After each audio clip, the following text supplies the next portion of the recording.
Imagine deep in the dense forests of North Carolina, something hides that looks neither human nor animal, just a shadow silently watching.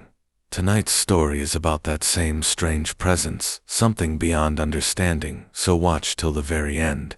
This is Whisper from History, where forgotten voices rise again. They said it moved like mist, thin and silent, through the North Carolina pines. The moon would slide across its shape, but never hold it long enough to tell what it was, only that it stood taller than any man should. Locals began to whisper after the fall of 1978, when the old timber roads near Bladenboro turned cold and strange. Dogs vanished.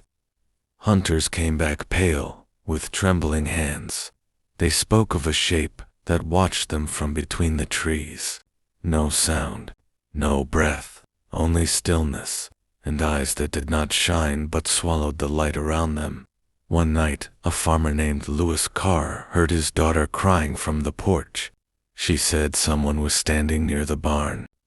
Lewis took his lantern and his rifle and walked out into the open field. The night was heavy and wet. The cicadas had gone silent. He raised the lantern, and there it was, a long figure, thin as a branch, its arms hanging low like ropes. It tilted its head slowly, as if studying him. Then the light flickered, and it was gone.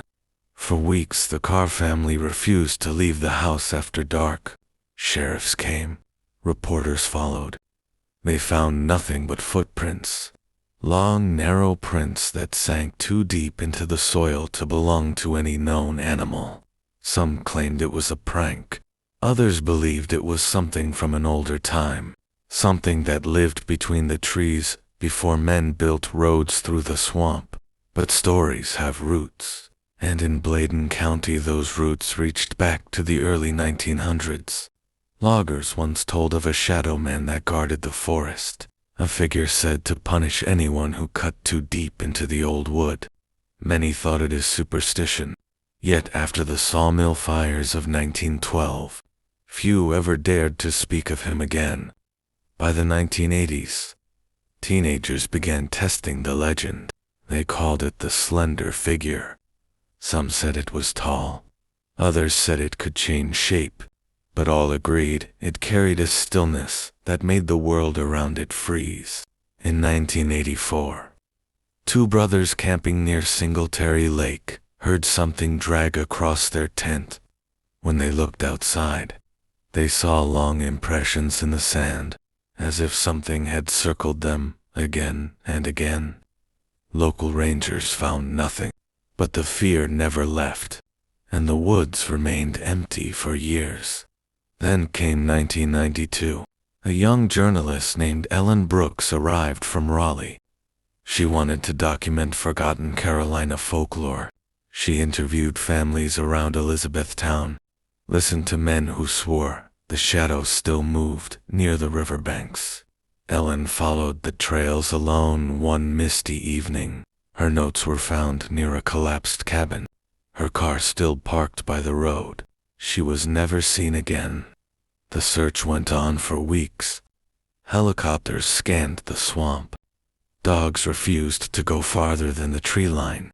Every sound echoed like breath against the trees. People began to ask, was the slender figure still protecting something, or hunting something that didn't belong? Years passed, but the stories never faded. Truckers on late-night runs through Highway 53 spoke of a tall shape in the headlights, always standing at the edge of the forest, always gone by the time they looked again. In 2003, a park ranger named Darrell Quinn captured a faint outline on an old camcorder. He claimed it was just a shadow from the trees, yet when he replayed the tape, the shadow moved before the wind did. But this was only the beginning. By 2012, reports came from counties farther west. Same figure, same silence, as if it drifted wherever the forest was old enough to remember. And maybe that is what it really is, a memory, born from the soil, fed by fear, and story. A guardian or a curse? No one can say for sure.